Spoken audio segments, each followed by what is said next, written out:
Do you love action movies and thrillers?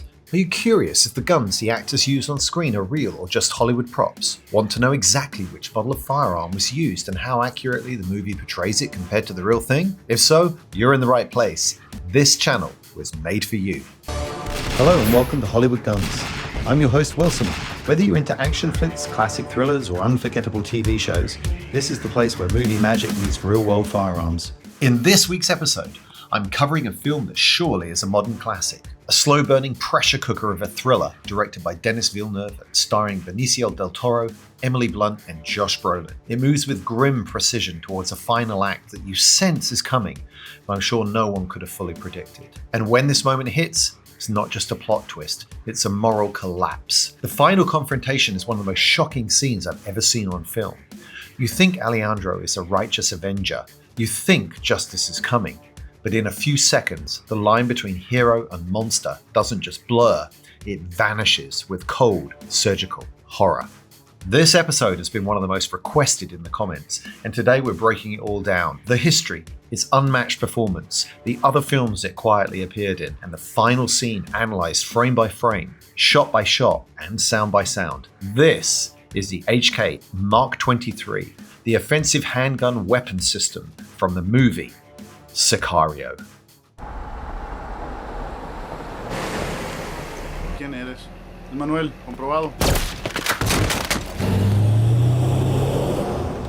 What happens when we get to the house? You'll stop the car, I'll get out. What will happen to me? Slow down.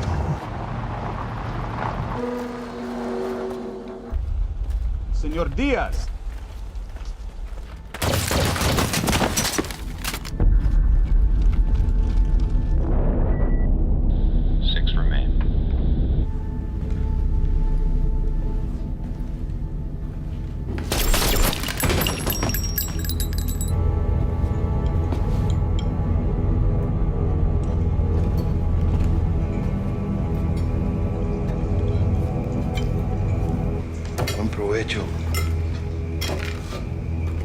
History and background of the firearm.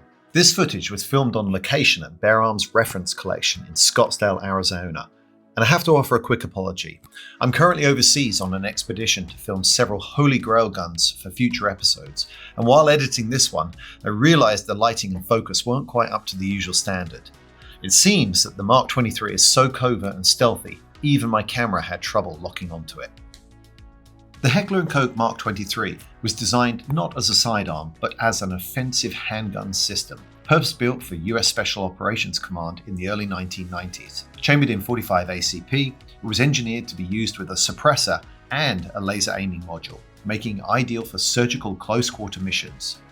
HK's design beat out Colt's submission, and after brutal endurance and reliability testing, the pistol was officially adopted as the Mark 23 Model 0 in 1996.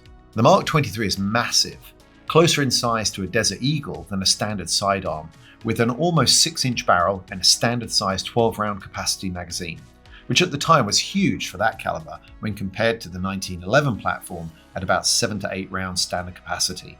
It also featured a match-grade polygonal rifled barrel, decocking lever, ambidextrous controls, and an oversized trigger guard designed for gloved use. It achieved stunning results in trials, averaging over 6,000 mean rounds between stoppages and surviving 30,000 round torture tests with minimal wear. It's waterproof, corrosion resistant, and accurate within 2 inches at 25 meters, and it quickly earned a reputation for being one of the most overbuilt pistols ever fielded by US forces. Unfortunately, the Mark 23's sheer size and weight worked against widespread adoption. Some operators favored smaller 9mm platforms like the HK's USP, citing lighter recoil and faster follow-up shots. Combined with limited availability of the .45 plus P ammunition and training doctrine favoring high-capacity pistols, the Mark 23 saw selective rather than widespread use. Still, its sheer performance and subsonic .45 ACP compatibility with suppressors kept it relevant in missions where quiet lethality mattered most. Why the gun was chosen for the movie? In my interview with filmmaker John Moore, he talks about how a weapon's presence on screen doesn't just add realism, it helps build the legend of a character. But what I really enjoyed about your channel is that you correctly identified the truth that a lot of thought does go into deciding the weapons choices for the characters, the same as it would for their wardrobe choices. In a sea of weapons, the point is, or the job is, can you pick the right one that goes with the right character? That philosophy is on full display in Sicario. Director Denis Villeneuve and the film's armourer made a deliberate, character-driven choice with the HK Mark 23. Alejandro isn't just a rogue hitman. He's an operator moving under the protection and funding of a US-sanctioned Black Ops unit. They're providing overwatch, intelligence, and ensuring he has the tools to finish the mission, quietly and with finality. The Mark 23 fits that role perfectly. Early in the film, we see Alejandro carrying a Glock 17, standard issue, practical and generic. But when it's time for the real work, the wet work, there's a shift. The Glock disappears, and from its place in his chest rig, the HK Mark 23, complete with a suppressor, appears. It's a signal to the audience. Alejandro isn't just dangerous, he's elite. His presence tells you everything you need to know. Alejandro has access to the best gear, the best intel, and the full weight of US intelligence services behind him. The film weapon versus this firearm. In the film, the prop represents the military version, which would typically be paired with a Knight's Armament suppressor and an Insight Technology laser aiming module. My example here is a civilian Mark 23 paired with a dead air Ghost suppressor, a modern modular can that performs exceptionally well with the 45 ACP. Now, I haven't fired this specific setup. I have shot a number of suppressed 45 ACP pistols, and for those less familiar with suppressor science, here's the basic idea. The 45 ACP cartridge is naturally subsonic, meaning it travels below the speed of sound. Now that's a major advantage when running suppressed because you're not battling the supersonic crack that a 9mm or 5.56 rounds, for example, produce. Instead, you're dealing with slower, heavier rounds that generate solid stopping power and are much easier to suppress effectively. So how quiet is it? For reference, here's a clip from TFB TV showing the Mark 23 fired with its Knight's Armament suppressor. Listen carefully, because we'll be coming back to that sound in the next section when we compare how Sicario handled the realism of Alejandro's final confrontation.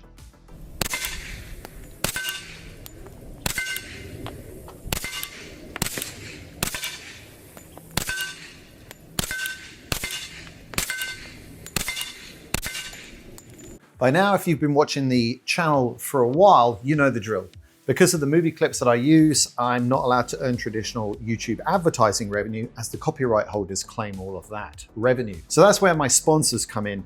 They keep the armory stocked, the lights on, so please enjoy these other movie guns whilst I tell you about them. First up, big thanks to Sonoran Desert Institute. If you've ever wanted to take your passion for firearms to the next level, whether that is gunsmithing, shooting sports management, or learning about commercial drone operations, SDI has flexible online programs that can help you. Use the link in the pinned comment for more information.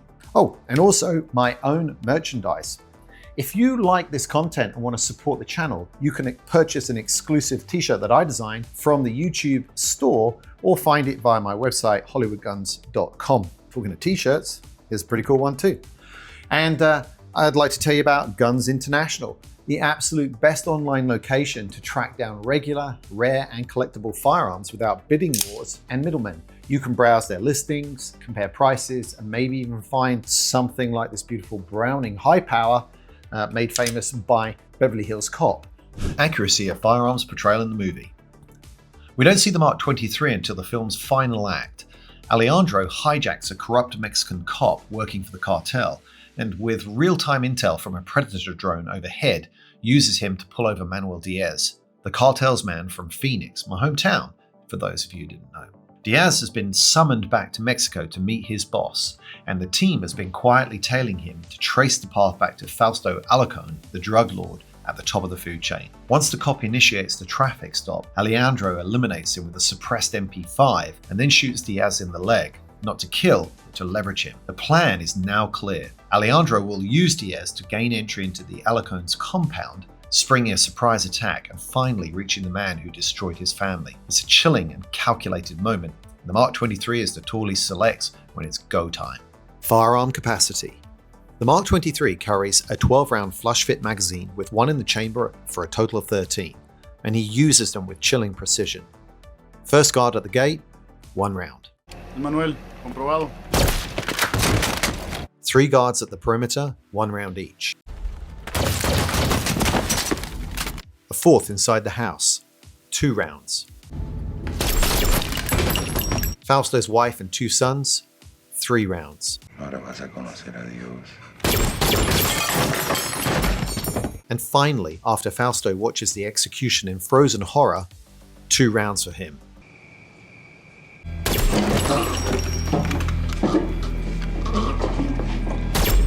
"11 shots, no misses, 2 left in the magazine. It's mechanical, clinical, devastating.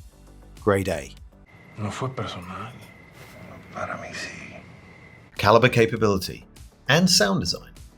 As we discussed earlier, the 45 ACP is a heavy, slow-moving round with serious stopping power, and Alejandro also tends to favor headshots. The targets drop instantly. He's likely using hollow point ammunition, which maximizes energy transfer and terminal effectiveness, especially at close range. But one of the defining features of the Mark 23 system isn't just the caliber, it's the suppressor, or as Hollywood still loves to call them, silencers. Viewers on past videos have rightly pointed out that movies often portray suppressed weapons as whisper quiet, and that's not how it works. A good suppressor can reduce a gun's report enough to be hearing safe and to obscure the direction of the shot, but it's never truly silent. That said, the 45 ACP is a subsonic round, which makes it far better suited for suppression than something like a 9mm. And when paired with a large volume can, like the one we see on the Mark 23, you get performance that's not far off from what we hear in Sicario. Let's do a quick comparison again. Here's the suppressed Mark 23 as heard in Sicario,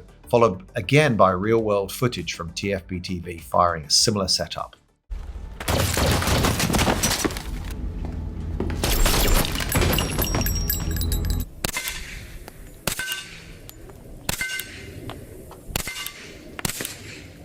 What do you think? To my ears, it's actually a pretty accurate representation. There's still a sharp crack, the gun isn't silent, but it's believable. The only question is, would Fausto Alarcón, having dinner with his family, have heard these shots as his guards were taken out on the other side of his compound? I'll let you debate that one in the comments, but for me, in terms of sound design and suppressor realism, this scene earns a grade A. Listen, nothing will make sense to your American ears, and you will doubt everything that we do. But in the end, you will understand. Character proficiency. Could he make the shots? The film carefully lays the groundwork for Alejandro's lethality. He's CIA trained, and he operates shoulder to shoulder with the Delta Force in the border crossing scenes. When he emerges from the tunnel, he takes down a cartel member with a headshot, then calmly puts 2 rounds squarely into Kate's vest from the hip. There's no doubt, this man is highly skilled. With the Mark 23, every shot is within just a few yards. All but 2 are headshots. At the dinner table, he doesn't even raise the sights. He fires a 3-round burst into Fausto's family, almost reflexively. Alejandro barely breaks a sweat. There's no hesitation, no remorse. And that's the most unsettling part. After all these years, after his loss and all the planning, he meets vengeance not with rage, but with cold, empty dispassion. It's clear to me, another grade A. As disturbing as this scene is, even when we strip it down frame by frame, shot by shot, and sound by sound, it holds up. Sicario didn't stylize the violence, they understood the weapon and the man using it. The filmmakers didn't just get it right, they made it unforgettable. Final grade for firearms accuracy of the Mark 23 in Sicario? Grade A. I need you to sign this piece of paper. It basically says that everything we did was done by the book. Other movies and TV scenes the firearm appeared in. Whilst researching this video, I had a moment of serendipity. One of the TV shows I got hooked on after emigrating to the US in the early 2000s was Burn Notice. It stars Jeffrey Donovan as Michael Weston, a covert operative cut off by his agency who uses his skills to help people while trying to uncover the truth behind why his agency burned him. As I was digging into the HK Mark 23's on-screen appearances, I discovered it makes a brief showing in Season 1, Episode 11. The cameo itself isn't particularly memorable, but the actor wielding it made something click. Donovan, of course, he plays Agent Steve Forsing in Sicario, one of the most commanding characters in the film's infamous border scene. His performance was so well received that they brought him back for the sequel, Day of Soldado. Funny how a bit of gun research led right back to a familiar face. Staying with firearms coincidences, the Mark 23 also appears in another Emily Blunt movie, Mary Poppins. Just kidding. It was in Looper, also starring Bruce Willis and Joseph Gordon-Levitt. In From Paris with Love, directed by Pierre Morel, and heavily marketed on the heels of his success with Taken, John Travolta plays a brash, trigger-happy super spy paired with a mild-mannered American embassy. It's the classic odd couple action trope, though in this case the usually glamorous female lead is swapped out for Jonathan Rhys-Meyers. Now, this kind of movie isn't my sort of thing, but I initially just rented it out to fast forward through and catch the HK Mark 23 scenes. But somewhere between the gunfights and typical cliched dialogue, the movie got its hooks in. Now, I'm not exactly recommending it, but if you stumble across it on a lazy afternoon, you might find it a surprisingly fun ride when you're at a loose end.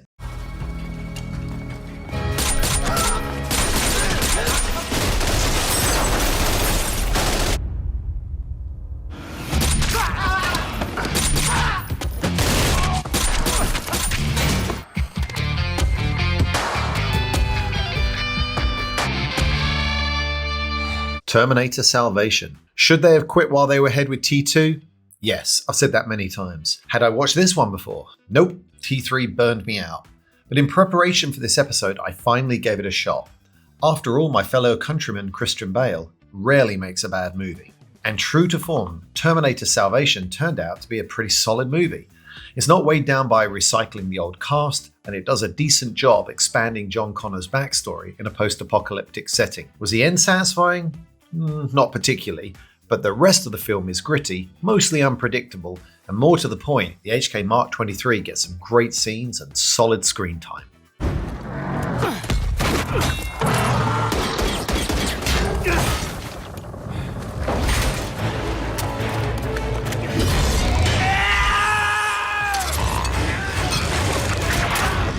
Or even if you don't. Enough!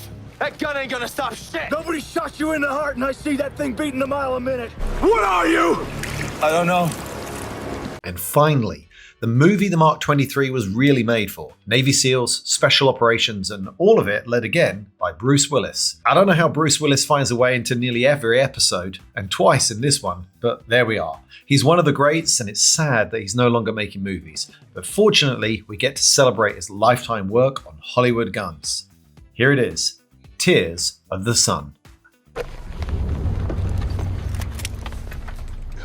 We're already engaged. Red team, right flank. Wait for my go. Silent and quick. Gold team, on me.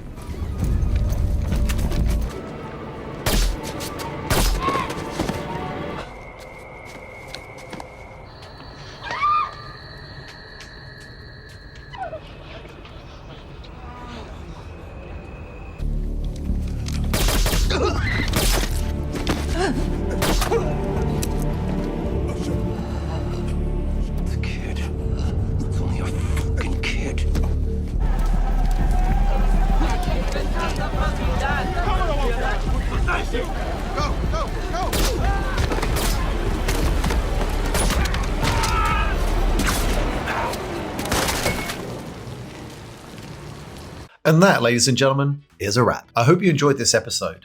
Please drop me a comment if you spotted the Mark 23 in a movie that I missed. Once again, thanks to the Bear Arms Reference Collection for providing the Mark 23, Sonoran Desert Institute and Guns International for sponsoring this video.